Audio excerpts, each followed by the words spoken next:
சிவாய. கிருஷ்ணகிரி மாவட்டம் ஊத்தங்கரை வட்டம். ஊத்தங்கரையிலேருந்து ஒரு 10 கிலோமீட்டர் தூரத்தில் கிராமத்துக்குள்ளே இந்த ஆஞ்சநேயர் திருக்கோவில் எழுந்தள்ளியுள்ளது.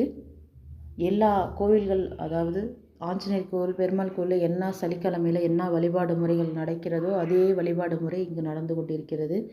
அது மட்டும் இல்லாமல் வருடத்தில் ஒரு முறை மட்டுமே நடக்கும் ஹனுமன் ஜெயந்தி சிறப்பான முறையில் எடுத்து நடத்தி கொண்டிருக்கிறார்கள். இது வருடம் வருடம் நடந்து கொண்டு இருக்கிறது. இதில் என்ன ஒரு சிறப்பு எனக்கு என்று கேட்டீங்கன்னா, நான் எப்பொழுதுமே பார்த்திங்கன்னா அடுத்தவர்கள் கட்டிய கோவிலெல்லாம் எடுத்து நான் போட்டிருக்கேன். அதே போல் அதாவது திருவாரூர் டிஸ்ட்ரிக்டில் நான் இருக்கும்போது அங்கே உள்ள சுற்று வட்டாரத்தில் உள்ள கோவில் சிவாலயங்கள் எல்லாமே எங்கெங்கே நான் போகிறேனோ அந்தந்த கோவிலெலாம் எடுத்து நான் அவங்களுக்கு வீடியோவில் பதிவு போட்டிருக்கேன். அதே போல் இந்த பதிவு போகிறது எனக்கு ஒரு சிறப்பு, எனக்கு ஒரு சந்தோஷம் கூட, சுயநலன்னு கூட சொல்லலாம். ஏன் அப்படி கேட்டிங்கன்னா, அடுத்தவர் கட்டிய கோவிலை காமிக்கும்பொழுது ஒரு பெருமையோட இந்த கோவிலில் காமிக்கும்போது ஒரு பெருமை நமக்கு வந்துடுது. ஏன்னு கேட்டிங்கன்னா, இந்த கோவில் கட்டியது எங்கள் வீட்டுக்காரவங்க தான். ஏன்னு கேட்டிங்கன்னா, அவங்க ஒரு கோவில் கட்டுற சபதியார் தான். இது 2000 இடிக்கப்பட்டு 2003 கட்டி கும்பாபிஷேகம் ஆன திருக்கோவில் ஸ்ரீ ஆஞ்சநேயர் திருக்கோவில் தான் இது. அப்போ பார்த்திங்கன்னா அவங்க இங்கே இருந்து எல்லா கோயிலும் இப்போ வரைக்குமே இந்த கோயிலுக்கும் எங்களுக்கும் இந்த ஊருக்கும் எங்களுக்குமே ஒரு 20 வருஷத்து தொடர்பு இருக்குது.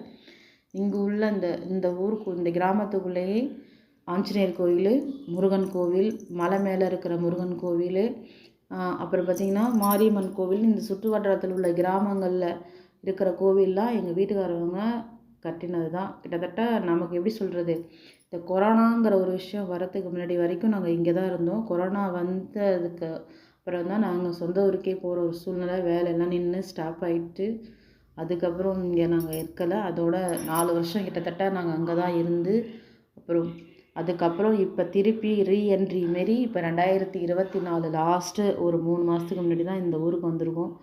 வந்தோடனே நமக்கான ஒரு சந்தோஷம் என்னன்னு கேட்டிங்கன்னா, நம்ம வீட்டுக்காரங்க கட்டின கோவிலை நம்ம எடுத்து போடணுங்கிற ஒரு ஆசை. நானும் வந்த 3 மாதமாக ட்ரை பண்ண போடலாம்.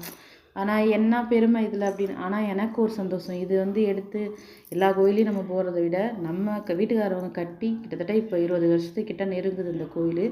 இதை நம்ம பார்க்குறதும் இதில் எவ்வளோ பெருமையாக எனக்கு இருக்குன்னு. அது பக்கத்துலேயே சிவன் ஆலயம், பெருசாக இன்னும் சிவன் ஆலயம் கட்டியிருக்காங்க. அதெல்லாம் அடுத்தடுத்த பதிவில் நான் எடுத்து போடுறேன். இந்த கோயில் எங்கள் வீட்டுக்காரங்க எப்படி கட்டியிருக்காங்க, எப்படி இருக்குன்னு பாருங்கள். இதில் நான் பெருமிதமாக தான் போடுறேன். எல்லாருக்கும் ஓம் நம சிவாய.